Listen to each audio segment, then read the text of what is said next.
ဆောင်မှုအတိုင်းပဲအာဆင်နယ်တင်းရဲ့ပြည်သက်တွေကတော့လာမယ့်2025မှာဖလားတစ်လုံးပိုင်ဆိုင်မှုအတွက်ကိုယ်တိုင်ဝရိန်စော်နေပြီပဲဖြစ်ပါတယ်။လေနေရလွင်ငယ်ထိန်တိုင်းတစ်ခုလိုပဲကွယ်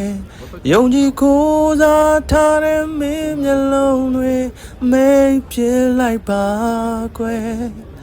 စိတ်ကူးနဲ့အိမ်မက်ရဲ့တကယ်တမ်းဖြစ်မလာခဲ့နေရခဲပါကလေးရဲ့ဟိုဝေးဆုံးကိုပြေးသွားခြင်းနဲ့ဘယ်လိုချီခွဲမလဲဘယ်လိုငိုချွေးမလဲချစ်သူလေးရဲ့မင်းအတွက်ပဲ